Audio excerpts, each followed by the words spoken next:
free to do so. And can everybody see that screen? Mhm. Awesome. So good morning. My name is Alex Pepora, and welcome to our very last Explore Your Outdoors speaker series. We launched this summer. We didn't really anticipate it being virtual, but it's been really great to get together with folks, even if it's not in person, and to also be able to record all of these speakers so that we can have a really cool video resource to share the amazing work that everyone's doing.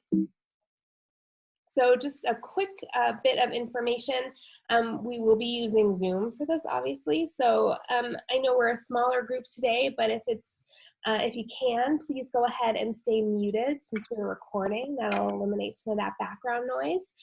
Since we're a smaller group, you probably don't have to worry about typing those questions in the chat box.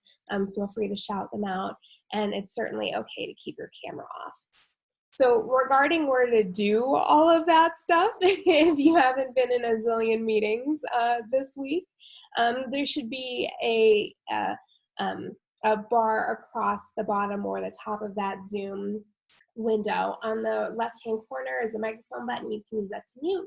A video button, you can use that to turn your video off and on. And this little chat icon will open up those chat questions, and then we can see them. They'll appear on the right-hand side. So just some quick information about who we are, you see, since we're putting these events together and bringing folks together virtually. We're the state affiliate of the North American Association for Environmental Education. We're one of 56 affiliates across North America, and we work to elevate the field of environmental education here in our state. We do this in a number of ways. First is our annual conference, which will be in November. This year it will likely be a virtual event. Our awards and recognition program, which I'm happy to announce if you have somebody that you would like to nominate. We're accepting nominations right now through July 15th, and we're looking for both adult individuals, programs, organizations, and youth awardees. We offer a lot of professional development for educators and, of course, advocating for sound environmental education policy. Some of the work we're doing right now around this is helping to provide guidance for environmental education and outdoor education providers as we head into the fall with school reopenings. And on this very first day of summer, so I hope you all get to go outside and enjoy the day today, just a quick reminder that it is much safer to be spending time outdoors, but please make sure to stay safe and to keep others safe and healthy as well. Like I mentioned, this is the last in our series, but you can access all 3 previous series on our YouTube channel, and I can send that to everybody later on today or with the recording of this video. So with that, I'm actually going to turn it over to Aimee, who is with the Jordan River Commission, and as you all heard her chatting earlier, there's, I think, no one I know better who has knowledge and love of our natural resource, the Jordan River. So I'm going to let her share and take it away. Cool. We should be good to go now. Thank you. Thanks, Alex. We are always excited to see all of the work that Alex does with UC, and great organization, and thank you for inviting me to talk about the river that I love. And I'm a Salt Lake City native, so I'm always happy to talk about the river and what's going on there. I put together some slides so that I don't ramble endlessly about the river. So I'm going to share my screen really quick.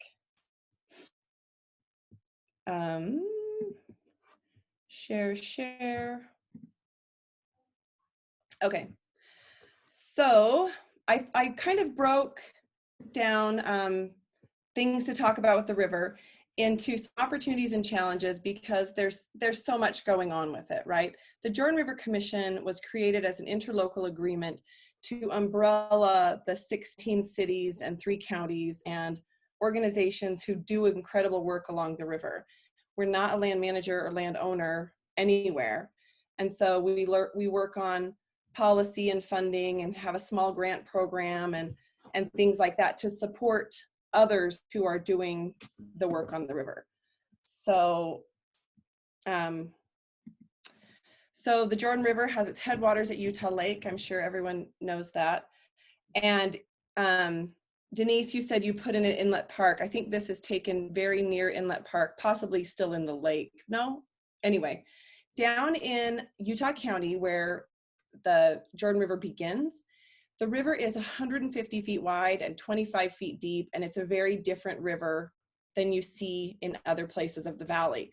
So when we're down there, it's serene and wide, and it's very different. It's a 50-mile river, so that happens. This is again Utah County wide speaking or wide sweep. Sorry, my kids are yelling at me. Naturally screaming at me that they need help. I hope they work that out. And this is at the what's it called? Remote control airplane park. You can see that little airplane up in the air. That's a remote control airplane. And then at the bottom right of your screen is up in Salt Lake City, where the river is shady and green and very different. The trail runs on one side of the river continuously, and in many places on two sides of the river. We're working on a number of trail projects to fund trail on both sides of the river. That way it creates a little bit of a buffer from development right next to the river, but also provides access. You know, there are places where you want an equestrian trail on one side that's a dirt trail, maybe a paved on the other for cyclists and pedestrians. So this is down in the Galena-Sukahani Preserve, where the URMCC owns a huge piece of conservation land in perpetuity. Now I can't say the word. Anyway, forever. And that's a really exciting place. We have a lot of restoration work going on there. All of the trailheads have these nice kiosks to give you maps and rules and where you are on the trail, so you'll know where your trailhead is.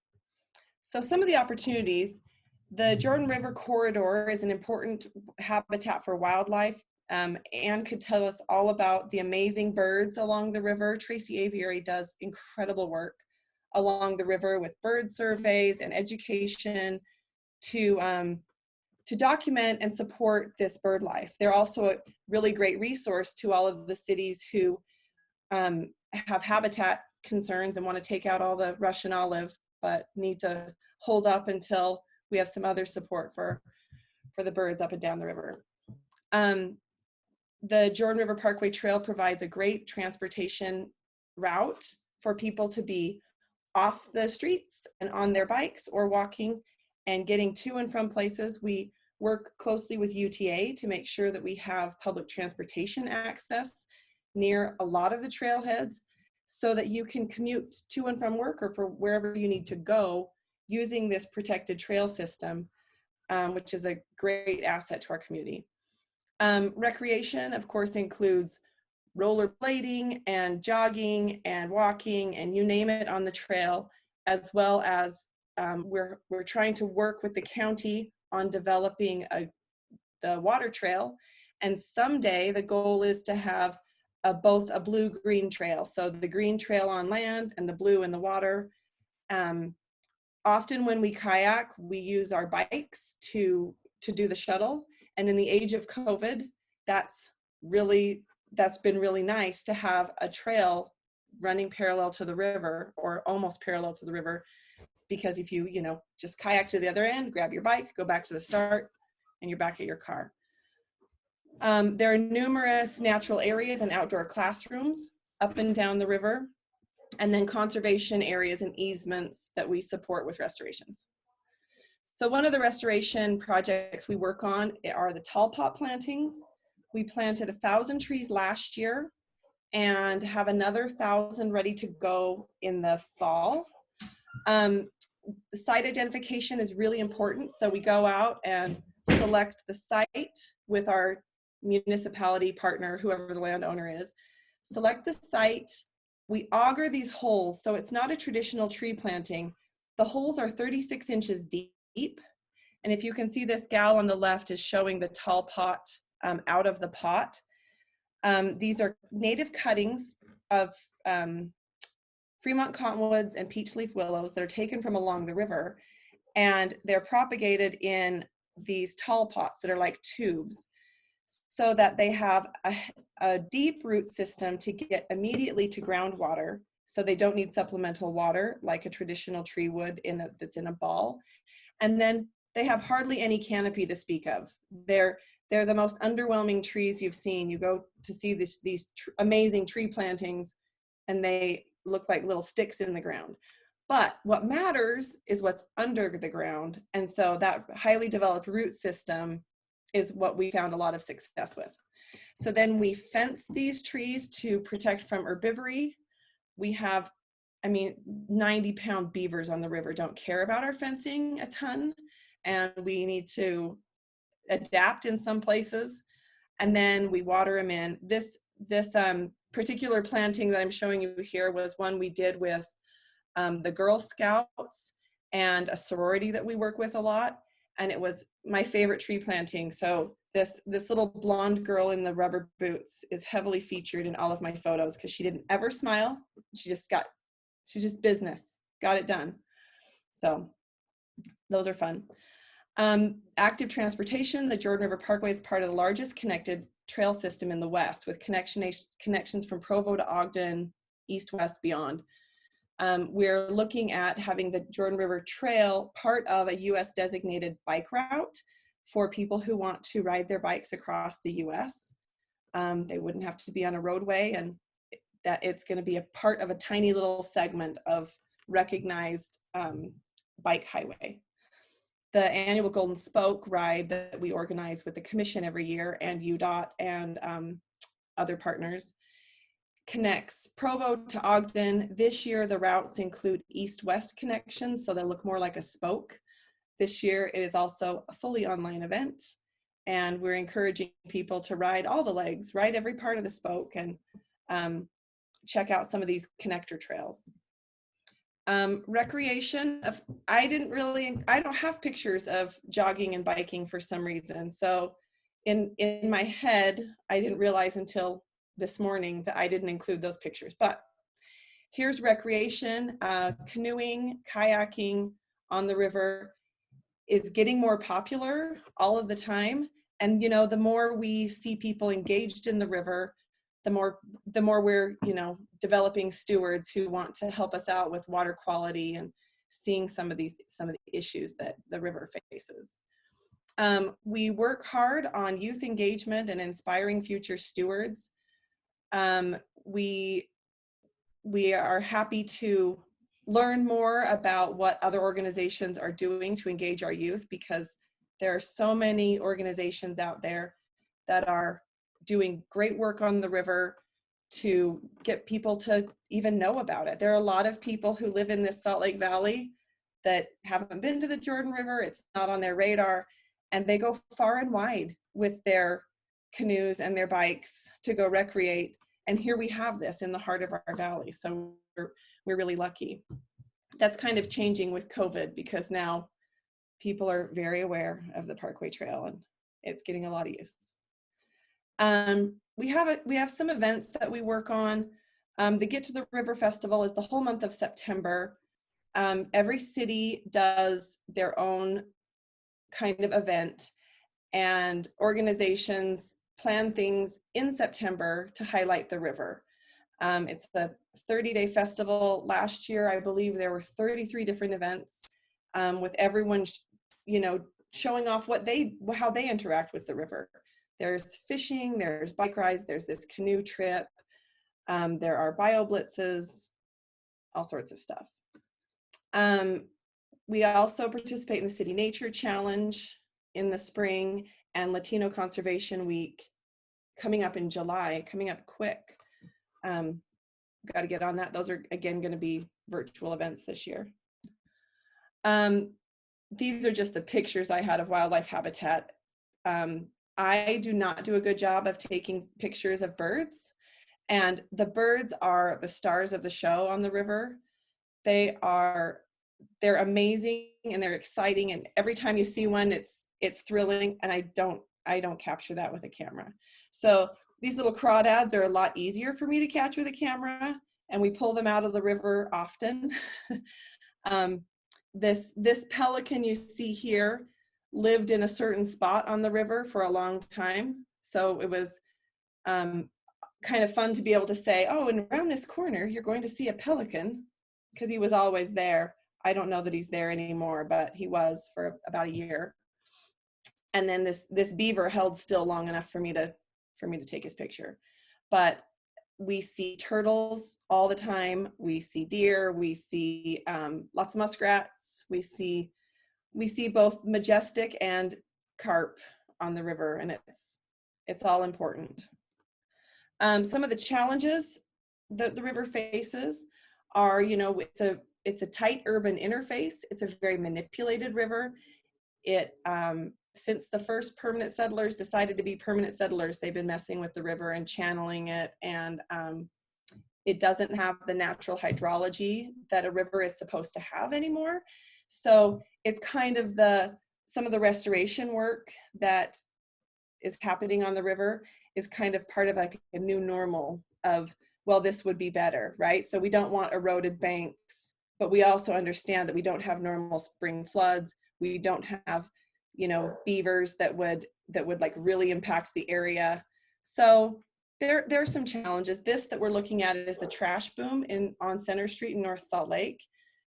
It was an expensive trash boom, but it's really valuable. It collects all the trash, and then a front end loader goes and pulls it out. We could probably use more trash booms on the river and save some of this debris from going further into the Great Salt Lake and choking up our shoreline there. So we do a lot of trail cleanups, a lot. We work on invasive weeds that are choking out native species, and we work on trash. So there's always trash and there's always work to do. We have great volunteer groups that come out and really make a big difference in areas of the trail that they want to see, change happen. We also do a lot of canoe cleanups that are impactful, not only to the river with removing the debris from the river, but it's an eye-opening experience for volunteers. And I continuously have volunteers saying, oh, I'll never buy those flossers again. They're everywhere. Or the things that you see in the river, we talk about these are things that are permanent in our environment forever. So they end up in the river from, blowing across a hardscape surface, or they end up in the river because people throw them in like shopping carts. But nonetheless, it's really impactful to see what's stuck in our river.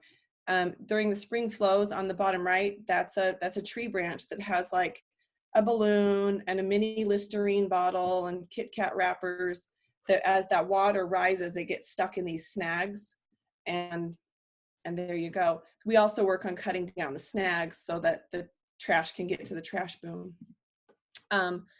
Invasive weeds are another challenge on the trail. The puncture vine is the worst for humans, cyclists, animals, everything. It's terrible. Last year, we piloted a puncture vine bounty program where we paid people $2 a pound to remove puncture vine from the trail in some problematic areas. All of those bags are puncture vine.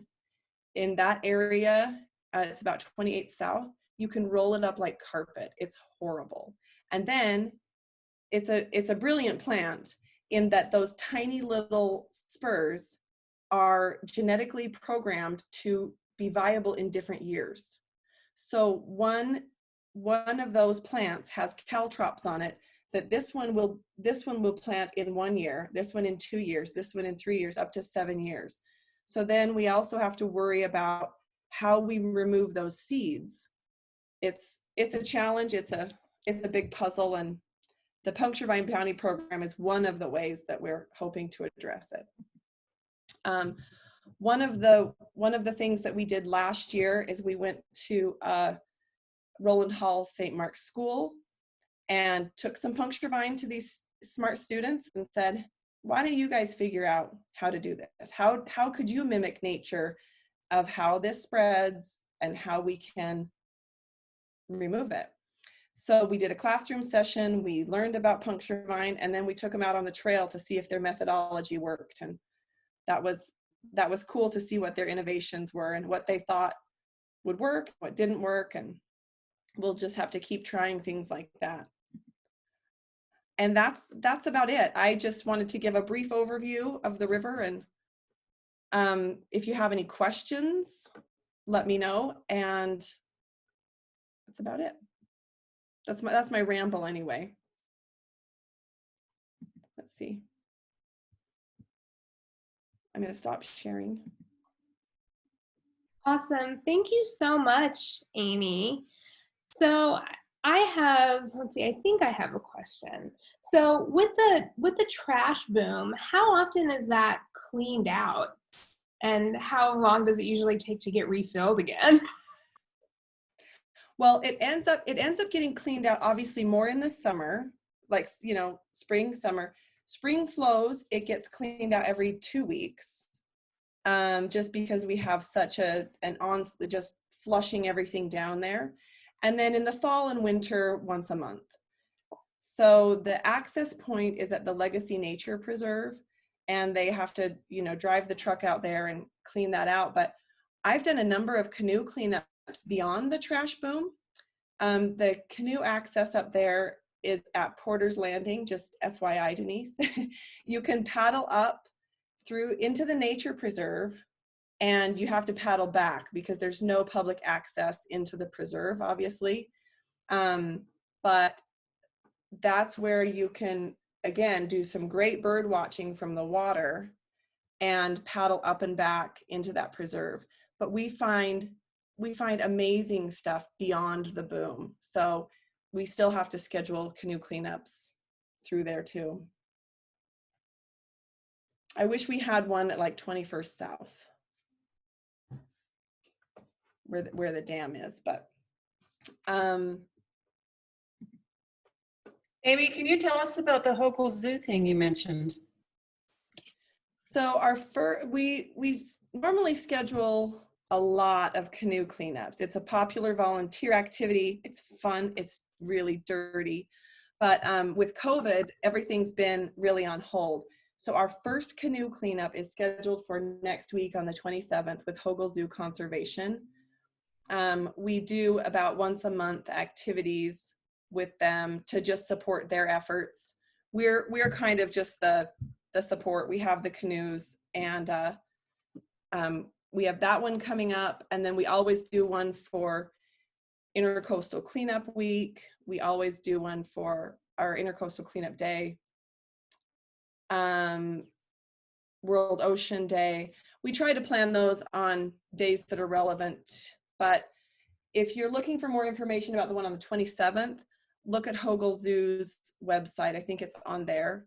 Or I have your email address now. I can email it to you. Okay. Though, you know, those are definitely a thing that we're trying to rework because of COVID. And in a canoe with picking stuff out of the water, there's a potential exposure. So we're trying to have people sign up in twos, so that if you and someone who's in your quarantine life are in a canoe, then you're fine. You don't have to wear masks. But Saturday is the first time we're trying it. Yeah, it's been years since I've been in a canoe. Like I said, I have my kayaks. Interesting. Okay.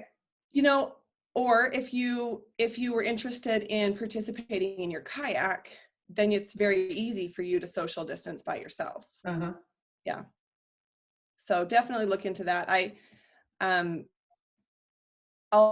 just email you information. Okay, thank you. Yeah. It's dirty work, but it's fun. Dirty work because you're digging gross stuff out of the river. Mm-hmm. And the river has it doesn't have much of a current, so it's pretty muddy and it's mucky, and that stagnant water is pretty stinky. Uh-huh. And it's trash. So Can you address the cleanliness of the water for a minute? Yeah, so our major challenge with water quality is stormwater. There are plenty of places on the river that you can look through the spillway to a parking lot. And as the water runs across the parking lot, it picks up all the oil and all the trash and all the nutrient load and who knows, and just dumps straight in the river. Okay. All stormwater is untreated. And so the base of our watershed is this Jordan River going into the Great Salt Lake. And so because it's at the bottom of the watershed, all of the water that leaves anyone's property, not through their sewer, is untreated. So if I wash my car in the driveway, that water and whatever I use and whatever I wash down the drain goes to the Jordan River eventually. Oh, it does. Okay. Yeah. So when they sprinkle outside my yard and it goes in the drain out in the street, the storm drain, that water eventually goes down into the Jordan River somewhere. Eventually, yeah. So there are 7 creeks that come from the east and 3 that come from the west, Okay. that all drain into the Jordan River. Uh-huh. And stormwater just is not treated. Your wastewater that's in your pipes, that's all treated, and most of that goes into the Jordan River as well. Uh-huh. However, it's treated. I went on a field trip to the South Valley Water Reclamation Facility, and that place is, if you can ever go on a field trip, it was like better than the Mr. Rogers Crayon Factory, the coolest tour I've ever been on. It was like, they call it nature on hyperdrive. They use amazing filtration systems and bacteria, and they return water to the river that is like 99% clean, and it's beautiful and amazing. And they're working on building a drying facility now so that even the sludge that they end up with will be dried out to be perfectly inert, and you could just spread it wherever you want. It's the coolest place. You can stand 10 feet from untreated water and you can't smell it. It's nature on hyperdrive. They have all the bacteria working in the tanks. And What's it called again? South Valley Water Reclamation Facility. Where's it located? Bluffdale. Oh, it's in Bluffdale. Yeah, you know where you put in on 124th? Uh-huh. It's more like 146-ish, right by Bangerter. Okay, 100. There's a bike stop at 100, about 146. I don't know if you can put in the water there or not. I've never gone down to 146 in the canoes because they say that there's a low bridge and in high water you can't get under it, and we haven't gone to check that out. Yeah, the high water is rare. Your problem in that area is low water. All right. In fact, if you can get permission to put in at the water treatment place, that's the first place where there's enough flow because they return so much water to the river. Uh-huh. That's like the best place to put in because you don't have to fight before that, and all of a sudden there's water. Oh, okay. All right. But stormwater is the major challenge to water quality, and it's a really impacted river. People fish in it and probably shouldn't eat the fish they pull out of there. It's not great. So I'm just curious, how many employees, you're an employee at the Jordan River Commission, how many employees are there? 3. Mind? 3? Just 3, okay. So I was on a kind of a visioning thing a couple of weeks ago. Oh, good. Oh, do you remember, what that I'm talking about? Mm-hmm. Yeah. So I was just curious, you guys were trying to figure out where to focus your efforts going into the future. Yeah, the blueprint Jordan River update is it's due. So 10 years ago, the first blueprint Jordan River brought all of these municipalities and groups together to have one vision about the river, because it's a river and it's historically been treated like a jigsaw puzzle, and Murray does what they want and then Taylorsville does what they want, but river wide we can only work together to improve things if we're all on the same page. Uh-huh. The governing board encompasses 60 different representatives, whether they're municipalities or Tracy Aviary, Hogle Zoo, so that if everyone comes together and we have cooperative weed management strategies and we have cooperative water treatment strategies, then we can make a difference river-wide. So part of that envisioning is what does the community want? This is our river. One of our hashtags is our river, our future, and it's my favorite.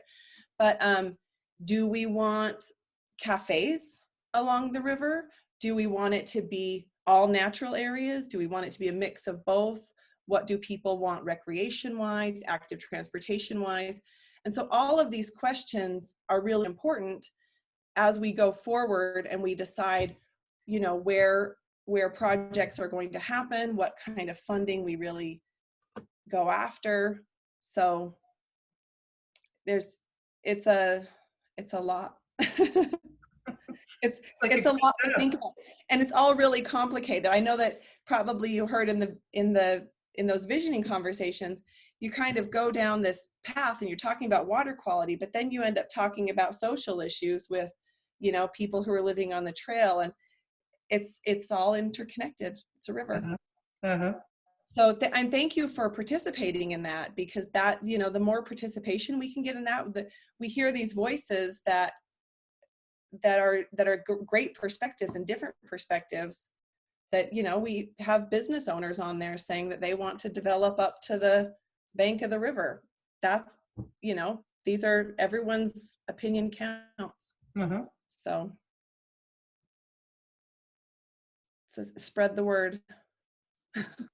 Yeah, are there any more opportunities to provide public input, or has that series kind of ended and you're synthesizing all the information?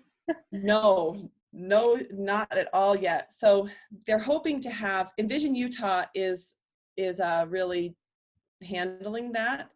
That's their forte. And so they're hoping to get at least 5,000 responses. Those will be more in the realm of online surveys or things like that. The working groups and the visioning stuff were heavily impacted by COVID.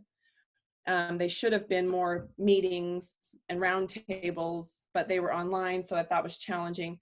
So they're working on gathering more public comment. I think there will still be more of those kind of town hall style, but also Envision Utah is working to just get the word out for people to participate. You know, the kind of like, if you have an idea, just let us know. So look for those.